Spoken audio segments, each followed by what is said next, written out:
Hi, this is Emily Matthews, and this is one of two videos in which I explore the concept of selling as is.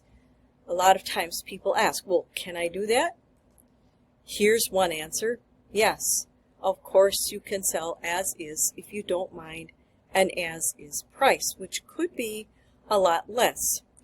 Sometimes people want to sell as is if there's just a time factor. For example, money issues they have to sell and get out, any kind of legal thing, court order, health issues, or any kind of personal changes in your life that mean you just don't have time to fix it before you put it on the market. Anytime there is stress or emotions, this is commonly seen when it's an estate. It does signal that buyers will know what they're getting. If you tell them in the MLS you're selling as is, they shouldn't be surprised. It will also get investors interested. And here's an example. This was a house that was an estate. The daughters grew up in it. They didn't want really to have to do with the house at all. It was too many memories for them. The less they had to do, the less they had to be in the house, the better.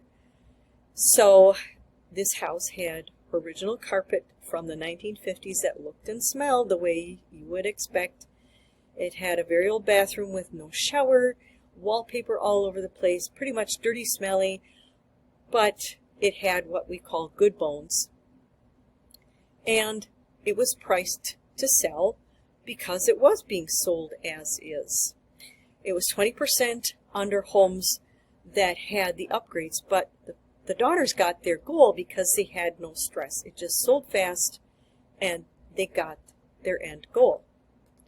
So, going back to the question again, can you sell as is? This is another answer, and this answer is no. Unfortunately, too many times when people say, can I just sell as is, what they really mean is, can I get full market price for selling a house that hasn't been updated? And really the answer is no. Not if you want to get the most money. If you have time on your side, you definitely can take that time and fix things or upgrade things yourself or get a contractor to do it. You don't even have to pay them right away. You could pay them at closing out of proceeds. Anytime you don't have a specific deadline and you have time to get these things done, you might want to wait. If you have plenty of time to get to your new location, then go ahead and take that time and fix things before you list it. When you fix things, it will get a bigger buyer pool because more people will be interested, which then leads to potential competition, which can drive up your price. Here are some examples that illustrate this point. 2 houses. I was not involved in the sale of either one. I took the examples from the MLS. One was built in 1890. It sold for $110,000. There's the data on it. It had metal siding, I want to point out, and that is significant because it's preferred. It had 1,600 square feet. It was advertised as is. It had a bunch of things that you could see in the pictures were wrong. Old floors, old windows, some ceiling tiles missing, some drawers and doors missing. The other one was a similar age. It sold for $265,000. It also had 3 beds, 1.5 bath. It did have a bigger garage, so that's a plus, but it had wood siding, which is a negative, and the square footage was smaller. But this one had been upgraded. It had new floors, new windows, remodeled kitchen and bathroom. All the original woodwork and built-ins were there, but they were in immaculate condition, and it even had a partly finished basement.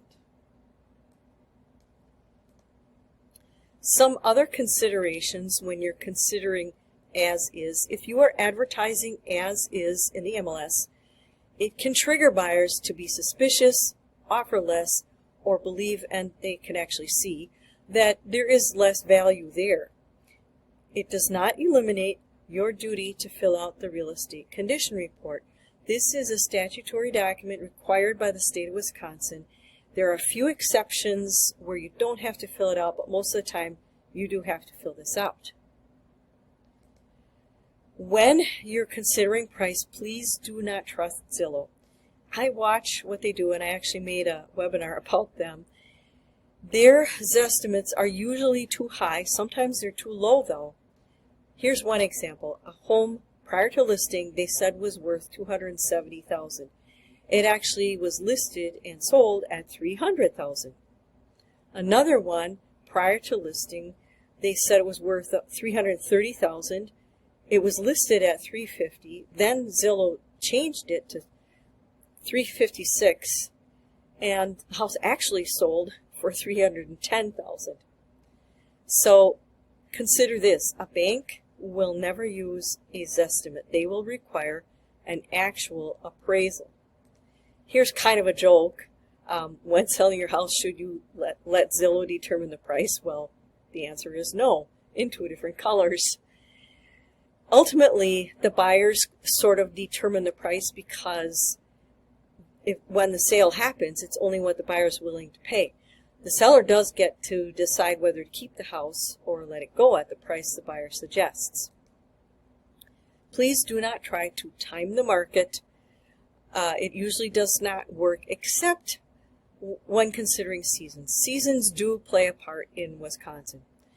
Rather, the market explains what to expect when you do come to list the house.